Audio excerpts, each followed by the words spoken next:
और सतयुग को इस धरा पर लाने का संकल्प हिंदुस्तान में ही नहीं, पूरी दुनिया में किसी भी धर्म के लोग, किसी भी पंथ के लोग, किसी भी मत मतांतर के लोगों ने इतना बड़ा संकल्प किसी ने नहीं लिया कि हम सतयुग को इस धरा पर उतार लाएंगे, इस धरा पर लेकर के आएंगे और कलयुग का राह समाप्त कर देंगे। सिर्फ एक ही महापुरुष ने, परम पूज्य बाबा जगदेव जी महाराज ने इतना बड़ा संकल्प लिया और लोगों को इस रास्ते पर चलने की प्रेरणा दिया कि इस आवाज को आप बुलंद करो और इस रास्ते पर आगे बढ़ते चलो। लेकिन लोग डगमगाने लगे, लोगों के पैर डगमगा गए, लोगों के विचार डगमगा गए, लोगों ने आधे मार्ग से अपने को वापस कर लिया। लेकिन यही वो समय था जो आवश्यकता थी कि इस तरीके से इस मार्ग पर चल करके और हम आप सब कामयाब हो। लेकिन हमें आपको चिंता नहीं करनी चाहिए। जिस मार्ग पर, जिस जगह हम आप लोग बैठ करके और जिस मार्ग पर चल रहे हैं, अनवरत उस पर चलते रहेंगे और उस कामयाबी को हासिल कर लेंगे जिसकी आवश्यकता है, जिसकी आवश्यकता है। मेरे धर्म प्रेमी गुरु भाई बहनों, मैं आपको इसलिए बता रहा हूं कि यह प्रत्येक माह पूर्णिमा की तिथि को अपने लोगों ने किस लिए ये इस कार्य को आरंभ किया है कि ये उनसे एक बहुत बड़ा आशीर्वाद लेना है। क्या आशीर्वाद लेना है कि ये जो इतना बड़ा संकल्प है, उस संकल्प को पूर्ण होने का आशीर्वाद लेना है। क्योंकि ये पूर्णिमा माता ऐसी मां है कि वो जल्दी प्रसन्न नहीं होती हैं। वो जब अंतर के भाव को समझ लेती हैं और उनके प्रति जब पूर्ण समर्पण व्यक्ति का हो जाता है, तब वो प्रसन्न होकर के और उस विजय श्री का आशीर्वाद वो दे देती हैं। मेरे प्रेमी जनों, यह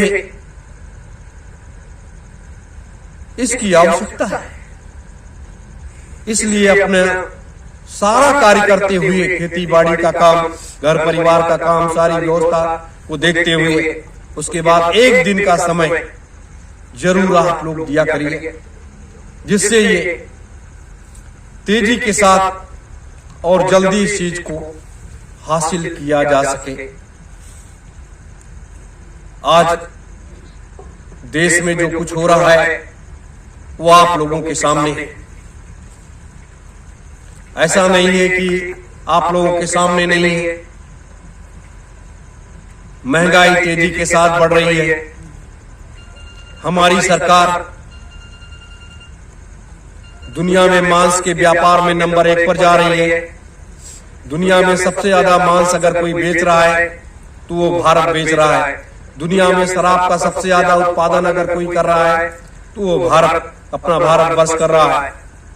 तो एक बहुत बड़ा तमगा हमारे प्रधानमंत्री जी लिए घूम रहे हैं। यह राष्ट्र के हित में नहीं है, ये अपने देश के हित में नहीं है, देश के लोगों के हित में भी नहीं है। लेकिन सत्ता उनकी है, व्यवस्था उनकी है, वो जैसा चला रहे हैं वैसा लोग कर रहे हैं। इसीलिए मैंने कहा कि सब लोगों को एक दोष लग चुका है तो जब दोष लग गया लोगों को तो उससे लोग बच नहीं पा रहे।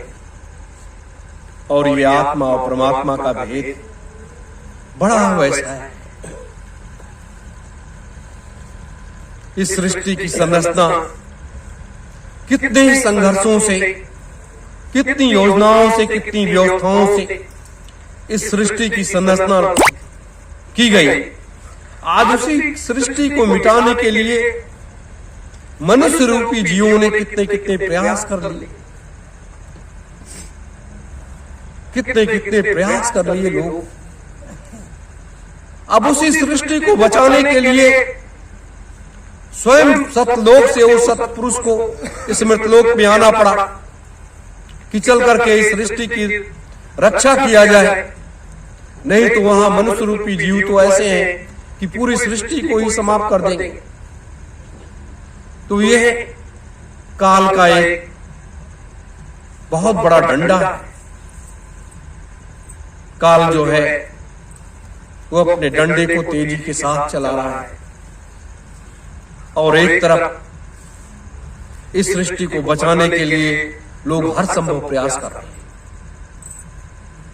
हमारी आप सबकी लड़ाई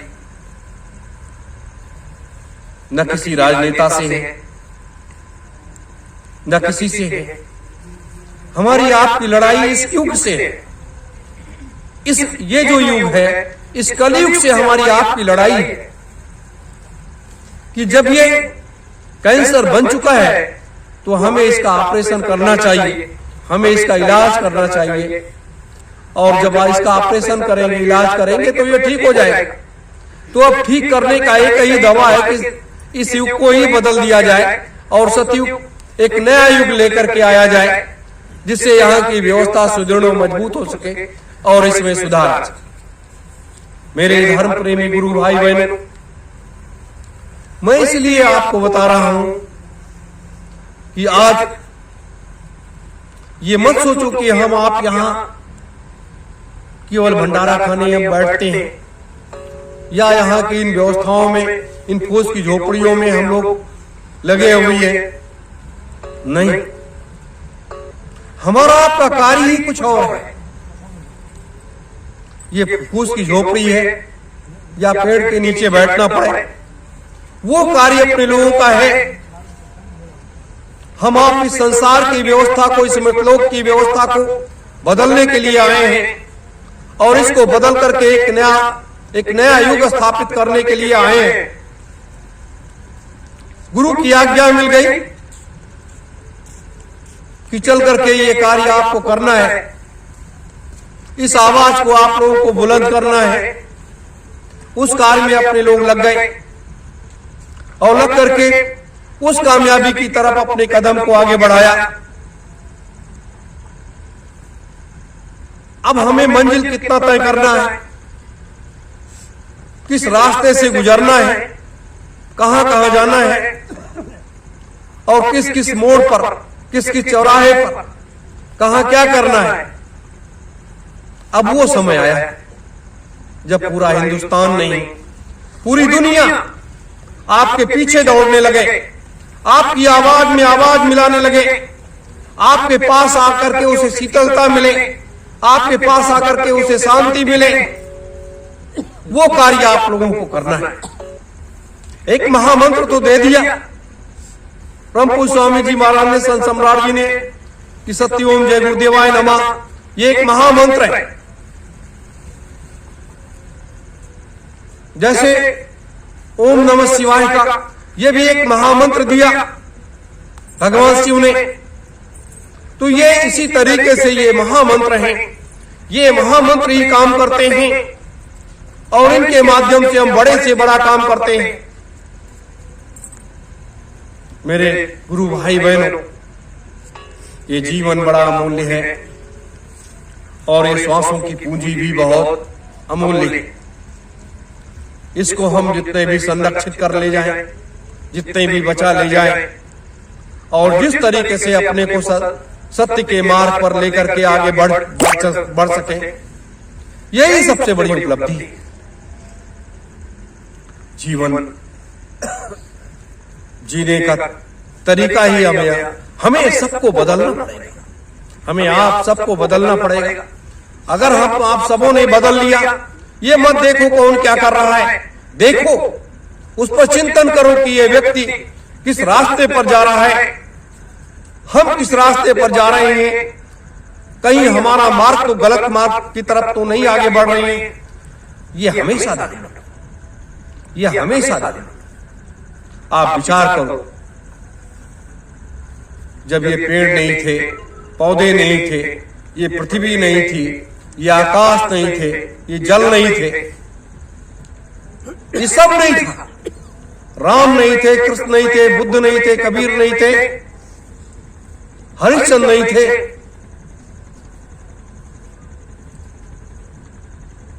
तो आदिकाल अनादिकाल का जब ये युग प्रारंभ हुआ था, तब क्या था और आज क्या है।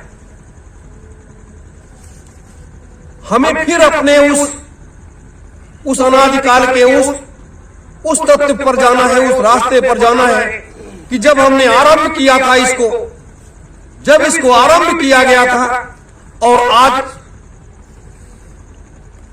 आज क्या है। तो ये चिंतन, ये भाव लोगों में नहीं, ये आत्मा रूपी ये जो मंदिर है, ये सबसे बड़ा मंदिर है। हम बड़े मठ, मंदिर, मस्जिद, गुरुद्वारों में हम जाते हैं, हमारा वो आस्था का केंद्र है। हमारी आत्मा ये स्वीकार करती है कि इसमें देवी देवता रहते हैं, हम मत्था टेकते हैं, उसमें प्रसाद चढ़ाते हैं और उनका सानिध्य और आशीर्वाद प्राप्त करते हैं। लेकिन ये मंदिर जो है, जिसके अंदर इतना बड़ा देवता बैठा हुआ है, हम उसके लिए क्या करते हैं। इसीलिए महात्माओं ने एक मार्ग दिया, सुमिरन, ध्यान, भजन का एक रास्ता बताया। हम देवी देवताओं के जब संरक्षण में गए तो वहां भी हमें एक महामंत्र मिला कि ये देवी का मंत्र है, ये इस देवता का मंत्र है, ये सूर्य का है, ये चंद्रमा का है, ये पृथ्वी का है, ये आकाश का है, ये ब्रह्मा का है, ये विष्णु का है, ये महेश का है। तो सबके अपने अपने मंत्र हैं, और जिसने भी जिसको जिस रूप में भजा उसको वो मिल गए। वो देवी देवता, उनका दर्शन हुआ, उनका सानिध्य मिला, उनको आशीर्वाद मिला। लेकिन आज जो है, जब हम इन शक्तियों को प्राप्त करने के लिए अपने अंतर में झांकते हैं, अंतर में जो ये सबसे बड़ा देवता बैठा हुआ है, क्या हम अपने अंतर में उस देवता का दर्शन कर पाते हैं? जब हम अपने अंतर में बैठे हुए उस देवता का दर्शन कर ले जाएं, तो ये समझ लो कि हमने सब कुछ पा लिया। इसीलिए लोगों ने कहा, हमारे महात्माओं ने भी बताया कि ये जो हमारे दो नेत्र हैं, इन नेत्रों से तो हम इस संसार को देखते हैं, इस वायु रूपी हम इस संसार को देखते हैं। लेकिन एक तीसरा नेत्र है जिसे हम थर्ड आई कहते हैं, जिसे हम शिव नेत्र कहते हैं। क्या हमने कभी प्रयास किया कि इस नेत्र को भी हम खोल सके? और जब हम ये दोनों आंख बंद कर लेते हैं, तो हम इस तीसरे नेत्र से जब देखने का प्रयास करोगे, ये जब आप खोल लोगे, तो आप कहां जाना चाहोगे? ब्रह्मा जी के यहां, विष्णु के यहां, शिव के यहां, सतलोक का नामी लोक, कितने कौन से लोक में आप जाना चाहोगे? किससे मिलना चाहोगे? किसका दर्शन करना चाहोगे? वो सब आपको होने लगेगा। लेकिन जब हम आप अब उसके लिए भी तमाम तरीके से विधे, लेकिन हमने स्पष्ट बताया आपसे कि संसार में आकर के हम आप इस माया रूपी संसार में फंस गए। और जब माया रूपी संसार में फंस गए, तो माया का खेल बड़ा अजब गजब का है। जैसे ये आश्रम है, अब ये आश्रम, ये भी एक माया का रूप है। माया रहित कब व्यक्ति होता है? जब वो निर्जन कहीं जाकर के किसी पेड़ के नीचे बैठ जाता है या किसी पहाड़ की गुफा में चला जाता है, बैठ जाता है, या कहीं किसी जंगल में, कहीं नदी के किनारे बैठकर अकेले, वो किसी भी मनुष्य से नहीं मिलता, वो किसी से नहीं मिलता है। एकांत में बैठ करके वो अपने भजन में लीन हो जाता है, अपनी साधना में लीन हो जाता है और हमेशा वहीं बैठा रहता है। वो माया रहित हो जाता है, वो माया रहित हो जाता है और माया उसका कुछ नहीं कर पाती है। और उसके अंदर सारी शक्तियां, रिद्धियां, सिद्धियां, सारी शक्तियां होने के बाद वो तब भी नहीं हिलता, वो कुछ नहीं करता, वो कोई भी शक्ति का प्रयोग नहीं करता। अब उससे सभी देवी देवता भी डरने लगते हैं,